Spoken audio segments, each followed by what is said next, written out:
Welcome to the Powerhouse, your week-to-week guide to modifying Nirvana. Coming up this week, we've got Lobo Castro, the professor, a trip to Autosport International, and it's Hot Hatch Mania here today. If doctors say fat is bad, then that's bad, or is it? Because in this case, I think they're wrong. This is a Peugeot 106 Rally, built and owned by one man, Steve Moss. Steve, welcome to the Powerhouse. Hi. How are you? This is an absolutely gorgeous interior. What have you done? Well, when I got the car, first thing I did, rip all the standard interior out, bought myself some bucket seats, had them trimmed up, leather and Alcantara, back seats trimmed up the same, all the door panels, matching steering wheel and gear knob. It's absolutely gorgeous in there and looks very luxurious. But the one thing everybody's going to want to know about, Steve, has definitely got to be this body kit. Talk me through it. Right, well, it's a dimmer body kit. It's a copy, exact replica of the Works 106 Rally car. And it's painted up in the 306 colours, I say? Yeah, it's painted the same as the 306 colours. Excellent. Now, we've actually got some photos of the conversion itself. Yeah. Would you talk me through them, please? Well, firstly, we've got the car standard as it came from the factory. We then stripped it all down, fitted all the new panels, which is the front bumper, bolt-on front wings, the side skirts. We then fabricate the rear quarter panels on, the rear bumper and the spoiler. Then we take it to be painted. As you can see, here's all the panels as we're fitting them. Then we took it to the paint shop. And then, as you can see, we prepped and primed the whole car.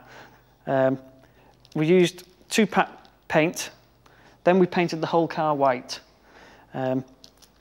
Once the car was painted white, it had to be flatted off, which is rubbed down. Then we had to mask it up. We used removable vinyl to make the actual jagged effect of the lines. That took 2 days. We then painted it blue, flatted it all off, primed it up, lacquered it and polished it. Excellent. And I believe there's 32 different stages in the painting process on this? Now, the last thing that we need to look at in your car is this install that you've got in the back. Yep. And it's a very nice install in there, but I believe there's some plans for the future for this. Yeah, well, it's all Panasonic, but it's all coming out, and it's been replaced with a TV head unit, a mini disc, an auto changer CD, a DVD, all new speakers, new amps and new subs.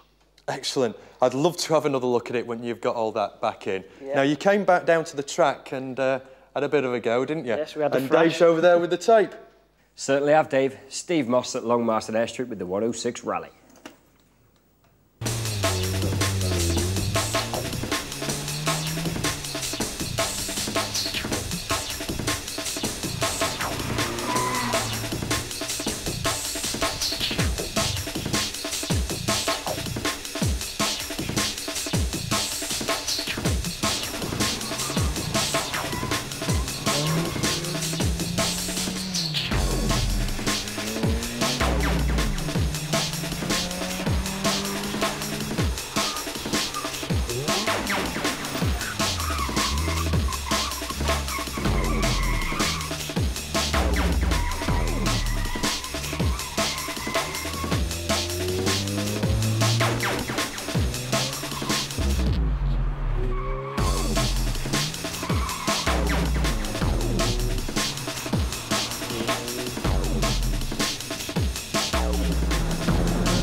Steve was just saying while watching that, he's going to have to make his car go faster. Now, the maestro behind Steve's 106, which is fantastic, is also the owner of the company. He's joined us here today. His name's Terry Pankhurst. Terry, welcome to the show. Hi, Dave. Nice to see you.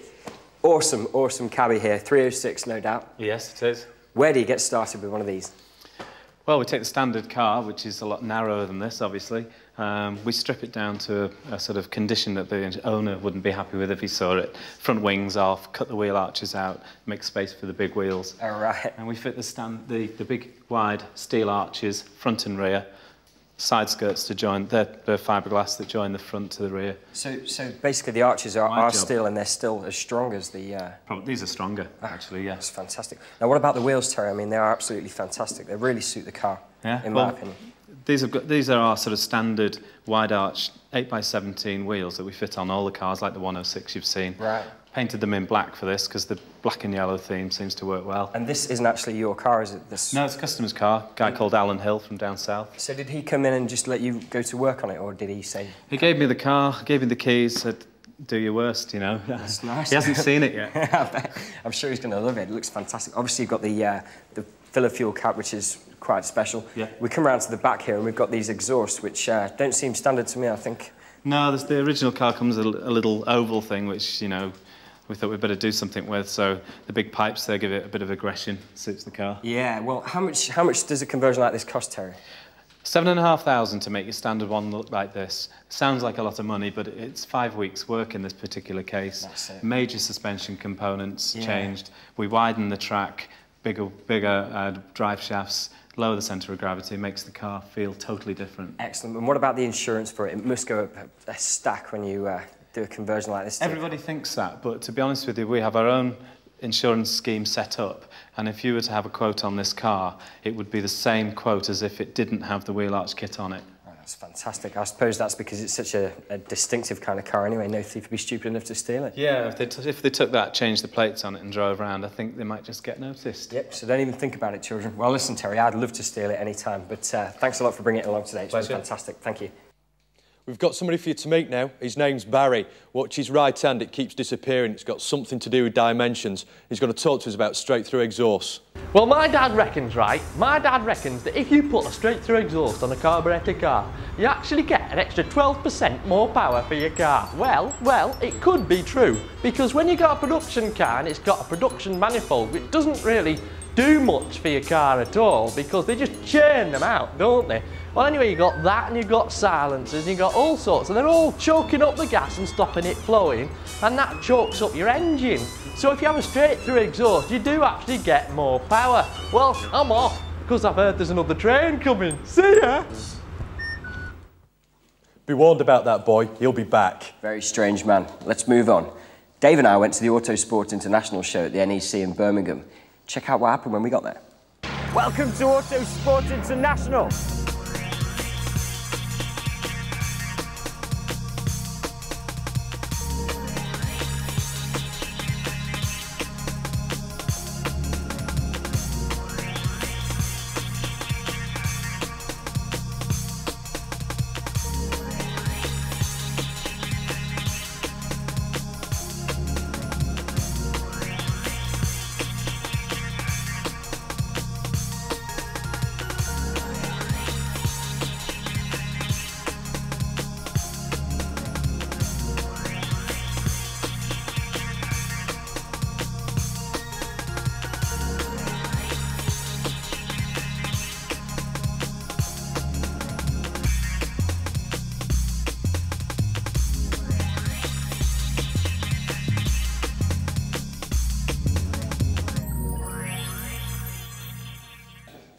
We had quite a good time there, didn't we? Yeah, we did that, yeah. We'd had a bit of a heavy night the night before with an American and a pizza, but that's a different story. Yeah, completely. We've hit end of part one, but come back in part two. We've got another car for you to look at. We've also got Lobo Castro and his two-wheel mania.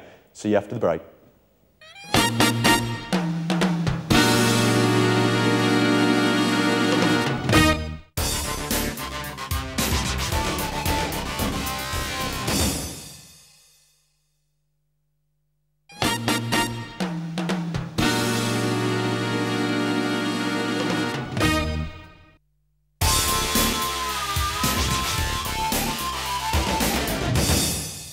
Come with me and we'll get you into the classroom now. Yeah, not a problem.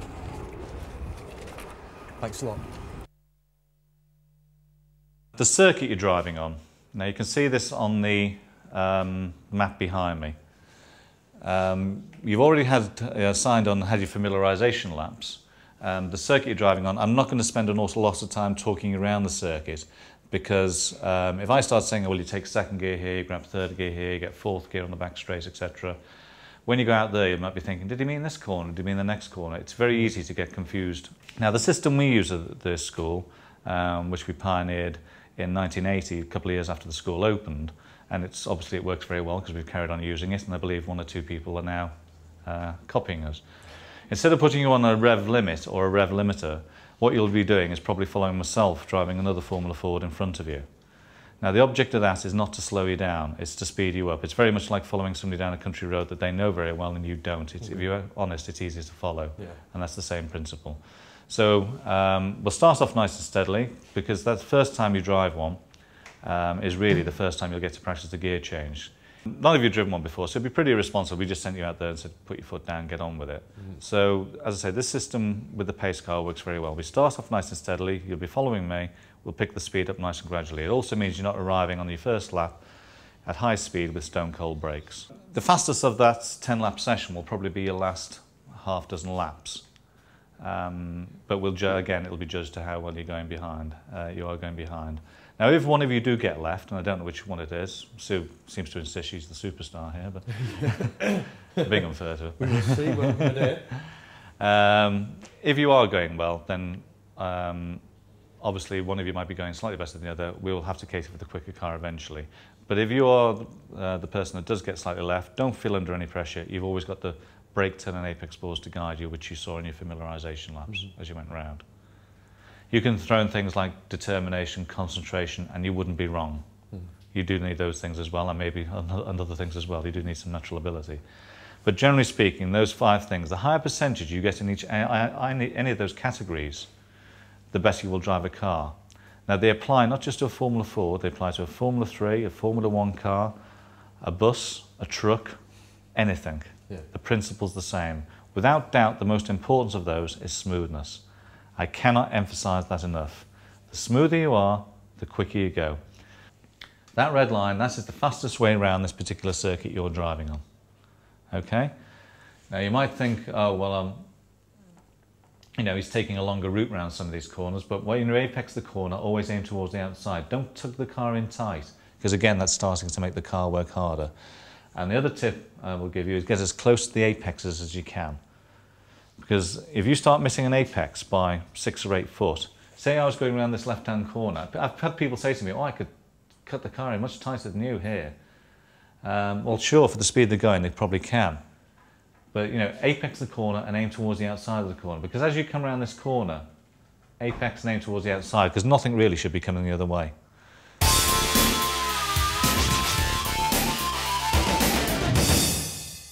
Hello children, Piston's back, and this week I'm here with a warning. Yes, some of you silly boys and girls are getting your tin snips to your car and then removing the roofs without actually strengthening your car to compensate. Well, here, say this is your motor car. Most modern cars have a unitary construction or a monocoque, and that means that the whole body shell is part of the structure. As you can see, it's very, very stiff. All the power, all the performance is all fed into the whole body, and it's fed from the chassis, from the wheels at the bottom, right through to the roof. And that's where it all compresses and meets. But when you remove the roof, then you remove the strength. You can lose up to 60% or more, depending on the car, of your strength in your body shell. So don't take those tin snips to your cars, boys and girls, because unless you have the proper engineering know-how to strengthen your car and compensate, then basically you're going to get lots of this and you're going to be off the road.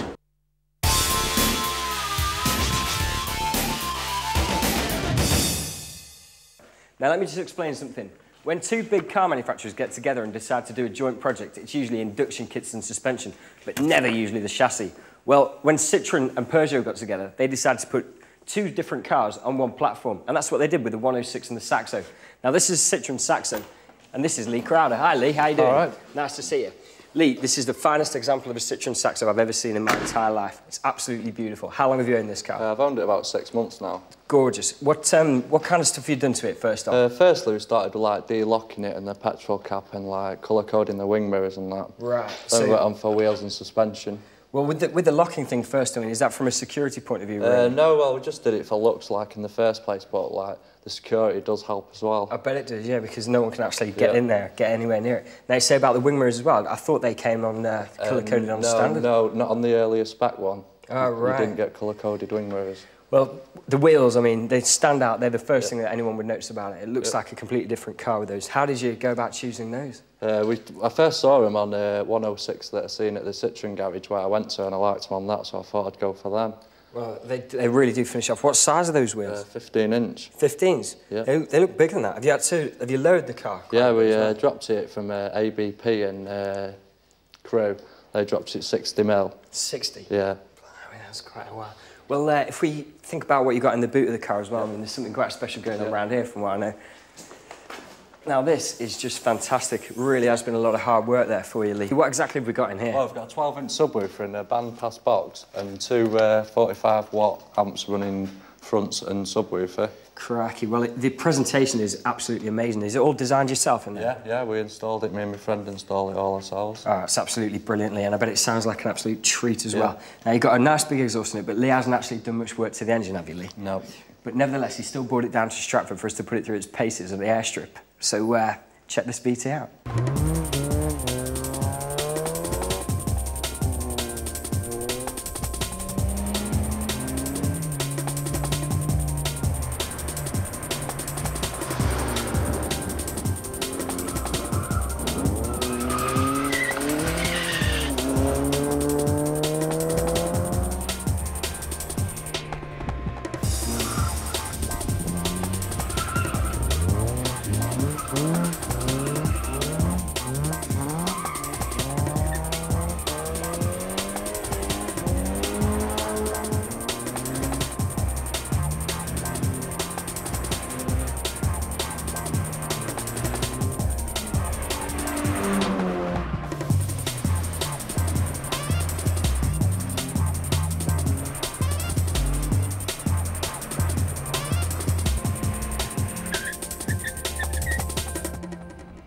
We've got our final car now in our hot hatch mania that we've had today, and it's a 306, and it's owned by this man, Scott Morrison. Hi, Scott. Hi. OK, Scott, what we've really got to do is start with this rear spoiler. I mean, that's not a standard bit of kit there. No, the spoiler on bottom is, but the top one is a universal DTM touring car style rear spoiler. Just basically to get it looking something different. Yeah, and it's definitely done that, mate. It certainly has. If we can start to move down the car and pick out this side skirt now, no, that's not standard trim either. No, it's part of the body kit that's on the car. The side skirts are actually an M3 M3 style side skirt to match with the M3 side wing mirrors. Yeah, and they've finished the car off perfectly. Now, we've got to come down to these wheels. They're huge. What sort of size have we got? 7.5 by 7 Venoms. Yeah. Basically with 205 40/17 tyres on them. Now, it's very low and it's embedded into the arch. How far have you come down? It was supposed to be 35 mil on the springs. It actually dropped it to about 40, the springs. Then we put Coney Sports shockers on it, and that's dropped it down to about 60. Wow, I mean, you had trouble actually coming into the studio today, I know. Now, there's lots of little details that we need to pick out on this car, like the front splitter here. Yeah. What's going on? It's just basically to make the car look that little bit lower than what it actually is. The front bumper just didn't finish it for me, so it was a case of putting that on. And what are these little things that we've got on either side? They're actually driving lights. The standard ones that were on it got smashed, and it was just basically put them lights on it to match with the quad headlamps that's on it as well. It fishes the fronts of the car off nicely, especially with this grille. Now, I know what you're very proud of is actually what's under this bonnet. Yeah. Can you open it up and can we have a look? Yeah, sure. Now, Scott, I can tell right away, I mean, that's a diesel. Yep. It's 120 brake horse diesel, though. 120 brake horse? Yeah. Right, so you're now going to tell me how you manage that, aren't you? Yeah, it's got a high-lift road cam on it. The turbo's been tweaked up with a variable bleed gauge on it. It's also got the fuel setup, the air induction kit on it, and a full stainless steel exhaust system on it. That's absolutely amazing. Now, I know you are actually the man to speak to for the Peugeot Sport Club, aren't you, for the Manchester area? Well, I'm the Manchester group leader of the Owners Club, yeah. Right. Now, you'll have that information at the end on the data blast, don't forget. But, Scott, I've got to say, I'm sorry, I don't believe you. 120 brake horsepower. Wow. Can I take you to a rolling road and will you prove it to me? Yeah, sure. Yeah? Well, for now, we'll come back to see him, but for now, it's the man with two-wheel mania, it's Lobo Castro. A lot of street fighters start their lives by being dropped or accident damaged. So the owner ends up with a piece of metal and says, what shall I do with it now?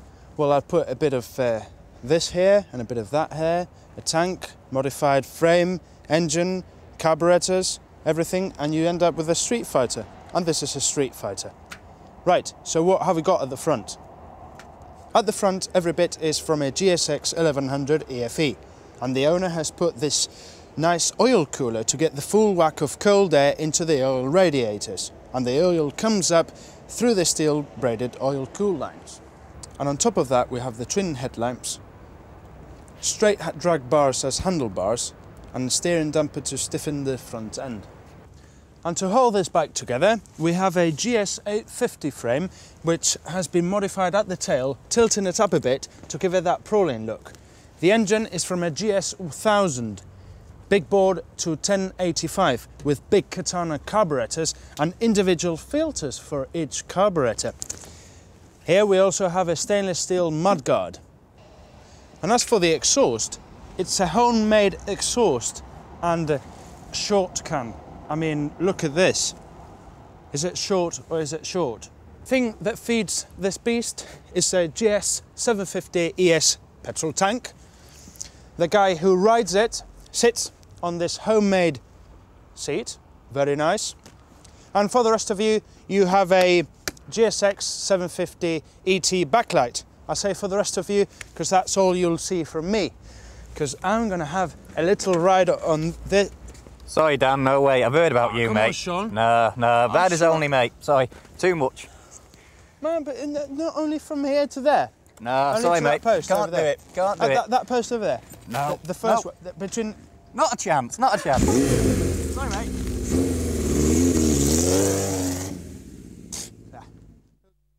And you'll be very pleased to know that Lobo Castro will be back with us next week. Once again, we've run out of time, so it's time to get ready for your data blast. Get your tape in, press record and use your pause button to get the information back. And that's my second favourite reason for having a pause button. Next week we've got 2 Fiestas and a really tidy Astra.